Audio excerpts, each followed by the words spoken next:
You're listening to the Fit Bottom Girls podcast, the only podcast for active, athletic, and adventurous women and those who aspire to be. We've got your back as you navigate the ups and the downs of motherhood, midlife, and menopause. I'm your host, Allison Hylett, here to remind you that female isn't fragile. I'm a strength, conditioning, and nutrition coach who's trained hundreds of women to achieve their goals to get fit, lift heavy, go the distance, and feel like a badass in every area of their lives. Each week, you'll hear from me and some of our awesome guests as we educate and empower you during each stage of your fitness journey, whether you're already crushing it, fighting to get back out there, or starting from day one. So friends, let's get into it.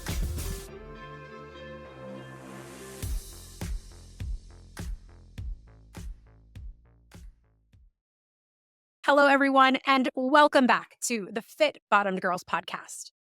I've been coaching women for more than a decade, and one of the things that really gets on my nerves is this notion that moms are often judged by how quickly and how completely they're able to bounce back after pregnancy and get their pre-baby body back.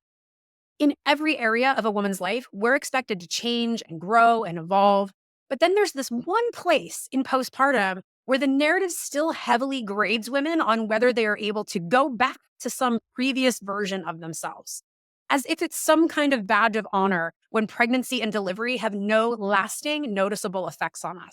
And look, I know women give birth every single day, but come on, birthing a human being is still a very big deal. And for many women, it's actually a traumatic experience. So why are we measuring mothers by their ability to be unaffected by carrying and delivering a child? If that bothers you too, this episode will be right up your alley. With me today on the show is Marlene Andersson. As a former CrossFit Games athlete and busy toddler mom, Marlene brings the lessons from her athletic career into her postpartum coaching. Inspired by her own challenges of balancing self-care, family, and career, she developed the Mighty Mom Blueprint, a 4-step strategy that blends the athlete's mindset with the realities of motherhood, helping moms move beyond the pressure to bounce back and embrace their strongest, healthiest selves. This episode is full of refreshing perspective shifts to help women see how ridiculous this notion of bouncing back is, but also to embrace a more empowering view of what motherhood can be for them. So let's get into it. Welcome, Marlene. Thanks for coming on the show. Hi, Allison. I'm so excited to be here, and thank you for trusting me with your audience. So looking forward to this conversation, like nerd out together. Yes, I am so stoked to talk with you today because I know so many women that I work with, and likely lots of women who are listening to this podcast have felt that pressure to bounce back after pregnancy or to get their pre-baby body back. And I feel like this pressure has only continued to increase in recent decades, thanks, I'm sure, to social media and celebrity culture. And so I think it's a really important conversation to have. You're correct. As you say, women, we're sold this lie through social media and through magazines and pop culture in general that our worth is based on our youth and our beauty. So if we feel like any of those are declining, that's why we have makeup and anti-aging, and it's all these things. We try to keep our worth. So if we need to move away from that, our worth is so much more than our looks, and we have so much more to bring to the table. Yeah. You help moms move beyond this outdated notion of bouncing back and instead step into a new version of themselves in motherhood. And I just love that because baby or no, high achieving, high performing women are always evolving. We're always growing into some newer version of ourselves. Becoming a mother is a really major one for a lot of women. And there's this pressure to go back. And it's so thick in that transition. And I love your approach to bucking that and encouraging women to move forward rather than trying to go back. Yes, I've had enough of it. And personally, obviously, I felt the same. I would love to say that I was immune to it because I'm a coach and I have all this experience and knowledge, but it still got to me. And we have all these trials and tribulations, and it's such a transformative experience. And I think especially when you have your first child, it's even more that it's such a turmoil that you go through. There's no going back. You went from being one person being responsible for you, and if you're in a relationship, but at the end of the day, you're with an adult that's very capable, hopefully, of taking care of themselves. And now you have this other little person who you are their whole world. And your body is changing, your social circle is changing, your responsibilities, your values. At least personally, I felt my values because now I have a family and I want to spend time with that family. And I developed a completely different mindset of how I want to spend my time. When I was little, I was very much an overachiever, the perfectionist. I threw myself into every project head on and I got straight A's. And I got into CrossFit when I was 27, a very nice, ripe old age to start competing or start a sport. But that kind of mindset with just diving head in and just following a plan and perfecting it was really serving me. And that made me go all the way to the CrossFit Games or like the World Championship in CrossFit. And for many, many years, I was part of the top 1% in the world up until I was 35. So that was a great thing. But when you become a mom, same traits was not very helpful all of a sudden. And I really struggled through the unpredictability. You have things not going to my plan, the lack of control of my schedule and how the day is going to look like, when I'm going to wake up. And it was just really frustrating. But thankfully, I did have the athlete mindset, so I'm quite resilient mindset-wise and learning how to shift, but still it takes a lot of practice and a lot of work. And I knew how to take care of my body, but now all of a sudden I had to reshape those methods to suit me as a mother because now I don't have the same time. I don't have the same energy or the same control over my schedule. Or the same priorities. Oh, absolutely. Before I could train 2 hours a day and when I wanted, how I wanted, recover, when I want to go and take an Epsom salt bath. I want to go to bed and sleep 10 hours straight. Like, no worries. Not so much anymore. Now you gave birth to an alarm clock that is very temperamental. You have no idea what's going to happen. So it was just learning the roller coaster of adapting all that. So it suited still my values of I wanted an active lifestyle. I value my health, but I also value spending time with my family. So going through all this myself, it just really inspired me to help other mothers to not get stuck in this, that we want to bounce back and try to go back to what we used to do, because it's not going to work now. Due to responsibilities, values, and we're not the same. It's just a fact, and it's nothing that's a bad thing to me. I feel like we also fed this, like, if you don't go back to who you used to be, it's a bad thing.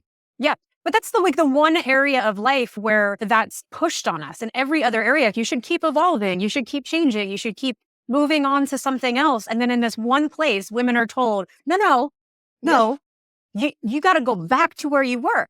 To get your value and your worth, you have to go back. Exactly. And it's like an impossible task. To me, it's no wonder that mothers feel frustrated because we try to do the old puzzle, but we have all these new pieces and nothing is fitting together anymore. So to me, it's just like, why don't we just ditch the old puzzle box and just grab a new picture and set the pieces right? Because we get pushed on and we need to go back. And as high achieving women, we're motivated, we're driven, and it's always going to be, we reach a level and we always want to go to the next levels. We want to progress. We want to see what our potential is. So it's always going to be that we're never going to be satisfied, which is part of happiness, that we want to feel like we're progressing and we're changing and we're evolving. But we just want to figure out how these new pieces fit. And it's tough. Yeah. There's a lot of high achieving women that I work with. The 9 months they're pregnant, there's this consideration of what they want motherhood to look like for them. And then it doesn't quite work out that way because, to your point, when you don't have a child, you have a lot more control over a lot of things. Your environment is really pretty close to being like locked down, especially as an athlete or an active person. You have a schedule, you have a regimen that you go through, and everything is pretty neat inside that box. And then you come into a situation where most of the control has just been taken from you. And so the expectation, exactly. The expectation management is really a difficult transition for women because even though they're feeling this pressure to go back to the person that they were, and they're trying to deal with their own feelings of, perhaps they feel like they've failed a little bit, or there's an inadequacy, or they're not working hard, especially the perfectionist women are like, oh, I just need to try harder. And it's like, no, your expectations are out of control. You don't have this much control over your environment anymore. Did you experience some of that adjusting to your own expectations? Oh, yeah. First, it was, I wanted to bounce back fitness, like my fitness level to some extent. At least I wasn't crazy enough that I expected myself to be as I was when I was competing. But it's such a huge value of mine to be fit and to be strong. So that was something that I wanted to try to do. And then also I had this, I'm a coach. So wouldn't that be a huge failure of mine if I couldn't hack it? You said those weird thoughts in your head, which is just so terrible. But then, of course, also I wanted to do all the things that I used to do because I used to read a lot. I used to study a lot because I knew these habits, like these healthy habits, what used to do, like happiness wise, food wise, exercise wise, recovery, they work. You know? And you perfected this system over years. Shuffle and it. then, my goodness, I was like Jenga. Everything just crumbled.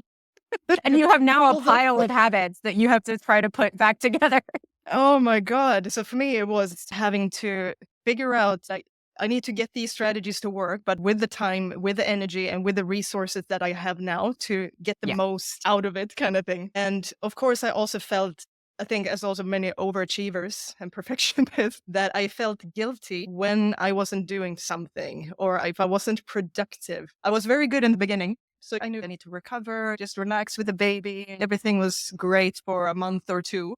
And then I need to step back into it. I need to do a little bit more now. And that part of me really struggled with redefining what being productive could actually mean, because it doesn't need to be doing, or that my worth is tied to an outcome or a product of my doing. So that was also very, very, very hard. I was expecting too much too soon from myself in how I was going to progress in each area that I wanted to progress with all the added responsibilities. So that is just how we had to do. Like, this is what worked, but now we need to figure out what actually works now. Because the demands on you increased exponentially when you brought a child into the world that you had to care for. But the resources you had available, your time, your energy, your money, didn't change. So there's a little bit of a mismatch here. It's like the demand's now like at this level and your resources are where they used to be. And now you have to find a way to meet the demand with limited resources. And as you said, we want to do everything. This personality type, we just want to be great at everything. Because, like, what's the point of doing it if we can't be the best? Yeah. Some women try to get back some of these habits that used to work for them, thinking that their identity is wrapped up in those things. But what you brought you to that point in your life, those habits, those values, those priorities, it all just gets shuffled. If you try to do all of those things again, you're going to just overload your plate when your whole life is asking you to expand and grow. Everything is pushing you to grow. And I feel that sometimes it's like, no, I gotta stay this person I was before. And maybe that is the society pressure of you can't change. You as a mother can't become a different person. But why not? This is insane. As you said, now it transferred into mature sense. You're a mother, which is a completely different phase of your life. Mm-hmm. So we have this, like, winning in motherhood means that you snap back into your body. The funny thing with, as you're pregnant, everybody ooh and ahs, like, oh, you're so pretty, you're glowing. Oh, your baby, can I touch your belly? Yeah, you're so cute. Oh my gosh. And then as soon as you give birth, like, ooh, like, haven't you lost your weight yet? Like, you've let yourself go. Yeah. Like, right? So it's a very weird thing to be told that winning in motherhood means that we are back to our old self. And you're never going to be your old self.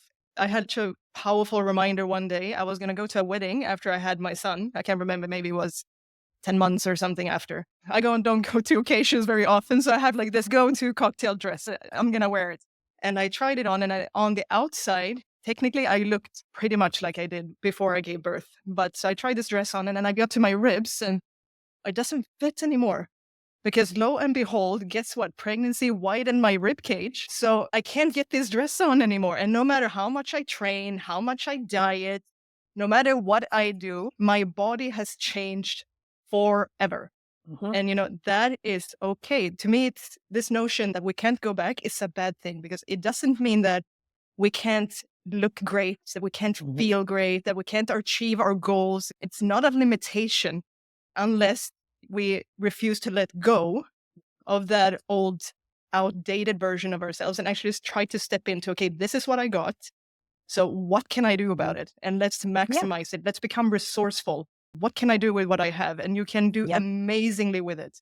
Yeah, because all the best parts of you stayed with you. All of the things that made you the person that you were before are still there. It's just in a slightly different container. And so if you're stuck, focused on how do I make this new me fit into this old container? You're not acknowledging the potential that exists by allowing yourself to take all of those best parts, your strength, your resilience, your tenacity, all of that stuff gets to go with you. You're not leaving it behind in your old body and then told like, you got, sorry, Left it at the figure it out. hospital. Yeah. But also, I think you said something that is so important. We go through this whole transformation with going from being one person and now you're a mother, going back to your old self, because that's usually such a key phrase. I want to feel like me again. And I think it's such a big event to go through. And now I live in this new reality. I will never be by myself ever again. And I think like, going back to who you used to be and what you used to do gives a sense of comfort in this chaos, because this is familiar. This is what I used to do. Please give me something that's familiar so my stress levels can go down a little bit. Again, going back to the social media pressure and like outside pressure, in many cases, like women, we need to look a certain way, whether it's like a mom or not. We need to look a certain way to be good enough. It's always, if you look this way or have these certain proportions, like you're good enough. And then we have the ironic thing that all these standards and beauty standards or whatever it is, they keep changing. The 50s were different to the 70s, to the 90s, to now. It's just like constantly moving target. So that's also very interesting. But also this pressure is what drives women into, and I encounter so many mothers because I want to get my pre-baby body back. And what's the first thing we usually do? We want to eat less and train more, right? So that's usually the common thing. So we get sucked into all these quick fixes, and anything that like quick or temporary that you don't intend or cannot sustain for very long, they will just bring you back to square one. It's just inevitable. So, and then you're going to think, oh, I don't have motivation. I don't have this. Is something wrong with me? It's this. No, it's the method. It's nothing wrong with you. It's the method, because it needs to be sustainable at the end of the day. If you want a result to last, no matter what it is that you do, you need to keep doing it. It can't be, I do it for 3 months. I do it for a week, even for a year. It needs to be something that can be done consistently. Maybe not every day, but consistently.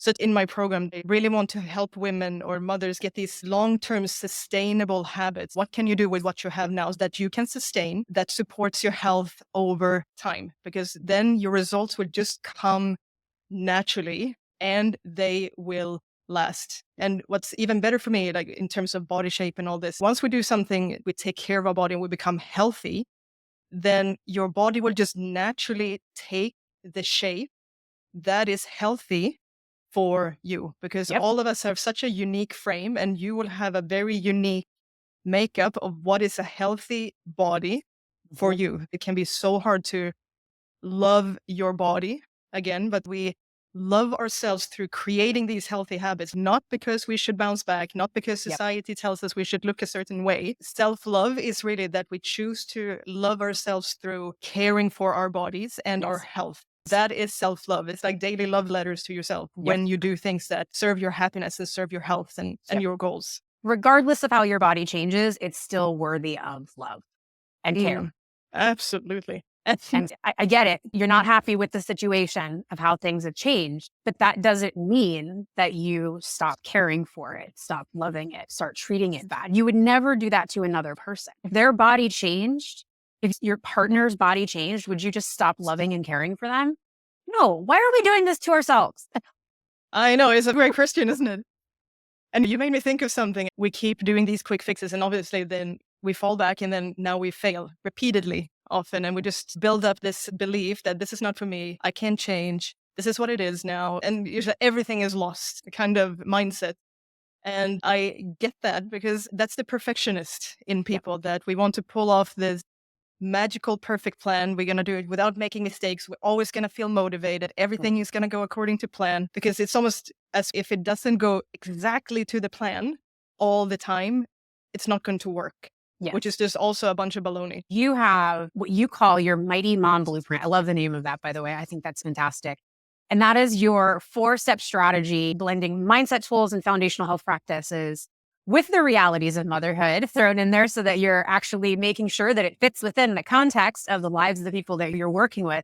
And it helps moms move beyond these outdated notions of who they need to be in motherhood. So can you walk me through these 4 steps? Yeah, it's a step-by-step plan built around the 4 pillars, the foundations of what a mom needs to become the best and healthiest and most healed version of herself. Because to me, it's going beyond eat this, train, move like Yeah. this. We need to often heal our relationship with our body and learn how to love and have grace with ourselves. And it's also healing our relationship with food and move out of this food is good, this good food is bad, this makes me lose weight, calories in, calories out. It's actually learning you need to become an expert in you, because I'm sure every mother has felt this, at least I felt it a lot, that what we need to eat changes with life.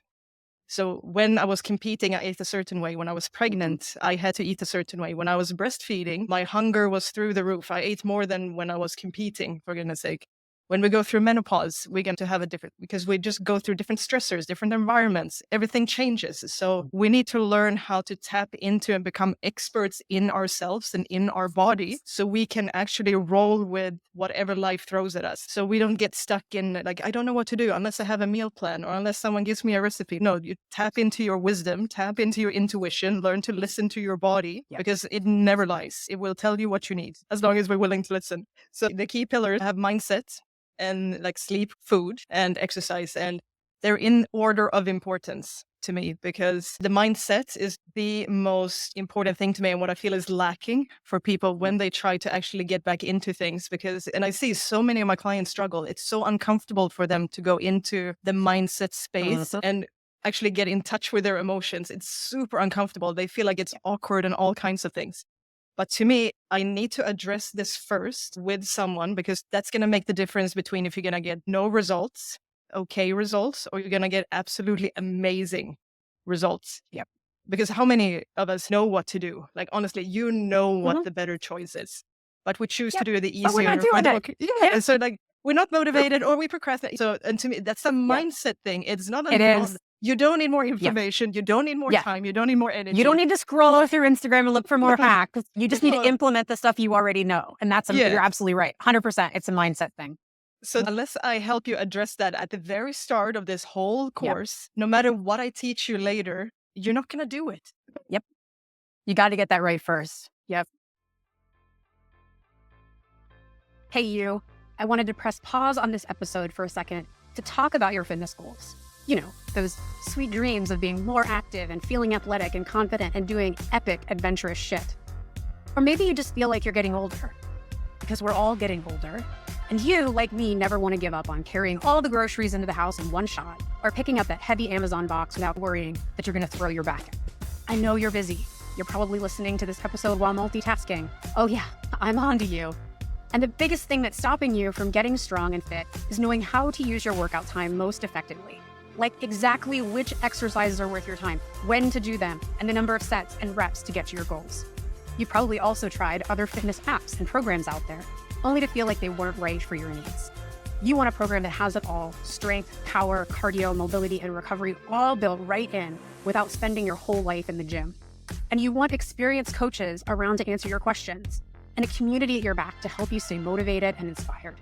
Look, I've been coaching women for a long time now, and the truth is that you don't need another fad diet or complicated, time-consuming workout routine to support you as you age. You just need to train smarter with simple, progressive workouts and a plan that's designed for your body and your life, whether you're navigating motherhood, midlife, or menopause. And if this sounds like exactly what you've been missing, I invite you to join Stronger 365, a progressive strength, power, and conditioning training membership for women like you who are ready to stop winging it and take their training to the next level with more structure and support. And the best part? This program has 3 different options, so you can choose your own fitness adventure based on your goals, how much time you have to train, and what equipment you have, whether you've got access to a full gym or, like me, work out at home. And it's run by me, Allison Heilig, and my awesome team at Miles to Go Athletics. Head over to the show notes for all the details and to join our membership community. And as an FBG, your first 2 weeks are on me. And now, let's get back to the episode.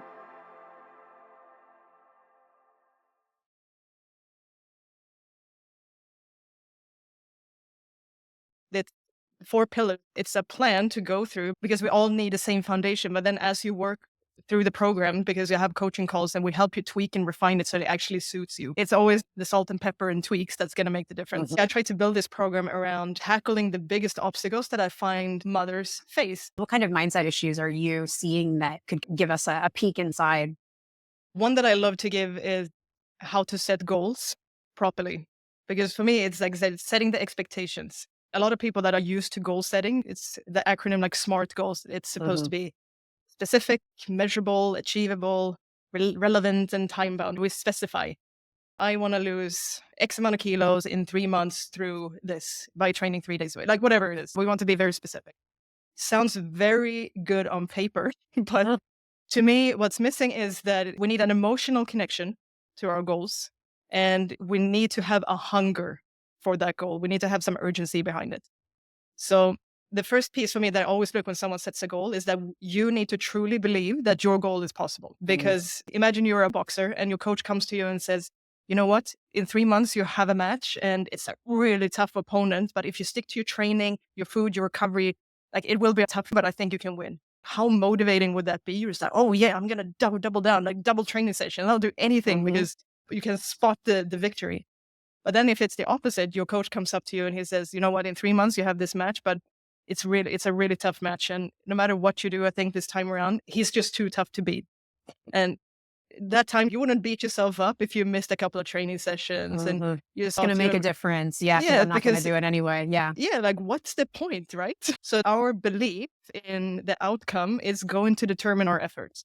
So that's also why so many people fail. You go into something just expecting yourself to fail. This didn't work before, but let me give it another shot. We'll give it like a half-assed effort. And then we fail or we keep making mistakes and we just get that self-fulfilling prophecy. We prove ourselves right. This was not for me. It doesn't work. And then we just strengthen that belief. So that is one thing for me. When you set a goal, hand on your heart, do you believe it's possible? And the other thing is that it needs to be an urgency. So if you set a goal, we need to think, is it a someday problem or is it a now problem? Like this needs to happen now. Other like, God help me if I don't do it now. Because again, we will procrastinate. It's the difference between you have a job you don't really enjoy, but the paycheck is great. So, I'm just going to stick around until I really get sick of it, until I find something better. Or you got sacked and you don't have a job. I have no clue how to pay my next rent. Like you will be handing out CVs. Your shoe's going to be burning. You're going to run around so quick. Yep. And that's also what we need to feel. If we can't forecast the consequences of our behavior today and make our goals so enticing and so exciting that like, I don't care. I don't know how I'm going to do it, but I will make it happen. It needs to be that important to you. If those pieces are not there, you can have the prettiest, nicest goal on paper on earth, but you're not going to do anything about it. So for me, my little formula is we need to look, what is your end goal? Because we need to know, obviously, what we're going to do and be able to visualize what can I do when I have that goal? What would it make me feel? What can I do differently now? How would that make me feel? Really bring all those great emotions to the surface. Yeah. And then again, hand on your heart. Do I believe it's possible? I had a woman I was working with because she had a lot of weight to lose. So she I need to lose 40 kilos, or like 80, 90 pounds almost. And so I said, okay, that's fine. So hand on your heart. Do you feel that's possible? I can do it. It's I need to lose that weight. Okay, you need to, but do you feel like that didn't answer the question? Yeah. And then it was, no, I don't think. Okay, what do you think is possible? And then we had to go like this 30 field. No, like and we got to 5. Okay, 5. 5 bits. Okay, great. That is the starting point. If you think that 5 is doable, then we need to do it like with that. But then usually many people come, I went from this goal to this goal, but that's not good enough. And then that becomes that mindset pillar that it's no point in me doing it because that's not what I need to do. Yep. There's that perfectionist tendency of I can only be happy if I lose 90 pounds. No. So it's like our efforts. If we do too little, it's not good enough, but it's compounding. It's better to do something today than waiting 10 years and think things are going to change magically. So just and it's a little bit easier to keep going when you've hit that first milestone and you're like, oh my God, I can actually do this. Like it's like it starts to build you up and to boost you and to motivate you to keep going. So make it smaller and more realistic, and then you'll actually hit it. And then you'll be like, hell yeah, where's the next target I'm aiming at? right? Yeah, because at the end of the day, are you happier to see 5 kilos off the scale, or do you want to be the weight you are now? Or do you want to Yeah. run your 5K 10 seconds faster? Do you want the better alternative, or do you want what you have now? Anything in the right direction is what Yeah. matters. Do something small and doable Yeah. every day, because when we keep doing this, we build momentum, and Yep. it builds confidence, and it builds trust in our ability that I can pull this off. I can do this. Look at, And we need a daily reminder. We can do it. Okay. and 1% better every day is like, okay, I can keep doing this. I'm not like doing something that's so hard or so much of a stretch or so much of a strain on my resources that I can't do this forever. I just have to do 1% better. I can do that. I can do that on my worst day. I can do 1% better than I'm doing right now. And that is like fuel for that fire of moving towards your goals, that self-efficacy of I'm doing the thing and it's working. And that's going to really help that momentum. When you pick a habit, if you can't see yourself doing it for the rest of your life, or for mothers, if you can do this on your busiest day, then we need to adjust it, because life will always be busy.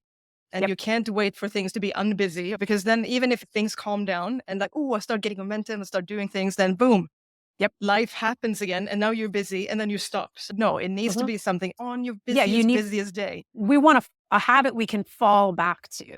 You learn the bare minimum of building towards that habit. And some days maybe you'll have more to give, but if you don't, you fall back to this level that is still above what you were doing before. So you're Exactly. falling back to a higher place. Yeah. And that 1% that's going to compound is the long haul, baby. No, you're not going to see it in a month, maybe not even 6 months. But if you do it for the rest of your life, oh my gosh. And then you're going to build on that. And then you tweak other habits and you learn new things and you evolve in other areas. It just becomes like an avalanche. Yeah. Just dig your head in, and this is the reality of it. Yep. Like, This is great an endurance results are event, not easy. folks.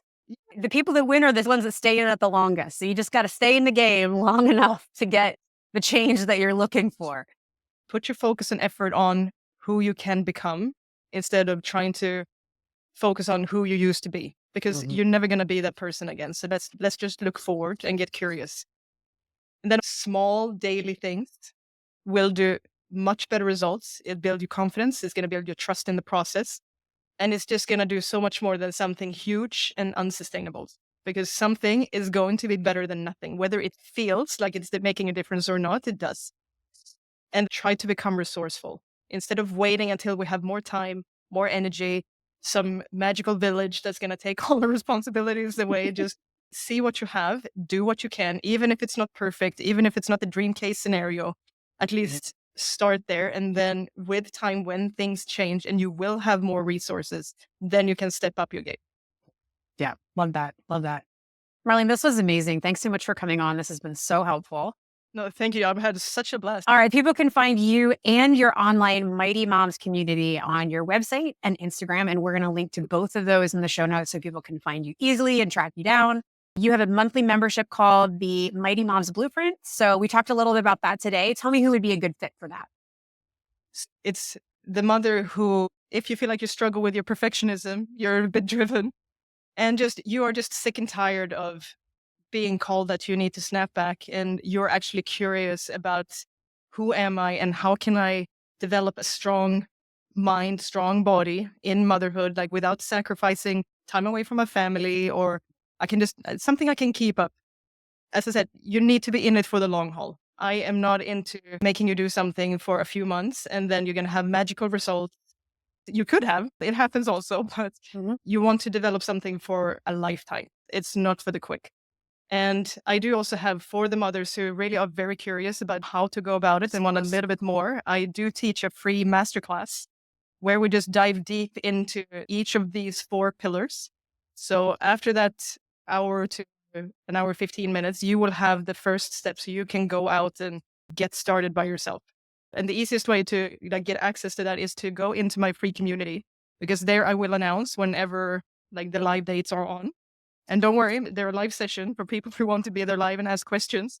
But as from others, life happens. So there will always be a replay also. If you want to sign up, there will be a replay. So if you resonate with anything that we talked about today, that masterclass is definitely for you. Just sign right up there and you will get so much more exactly the step-by-step of what to do. Awesome. Yeah. And so we'll be linking to the community, the free community, so people can access that. All right. This was so great. Thanks for being here. Thank you so much. No, I am so grateful to have spent this time with you and your audience. I feel energized. I need to go and run a lap around the neighborhood now, I think, just to calm myself down. So thank you so much. It's been a blast. And that's a wrap for this week's episode of the Fit Bottom Girls podcast. But don't worry, we're dropping new episodes every Thursday. In the meantime, head over to the show notes for all the links from today's episode, or go to fitbottomedgirls.com/podcast to catch up on past episodes. Thanks for being here. I'll see you next week.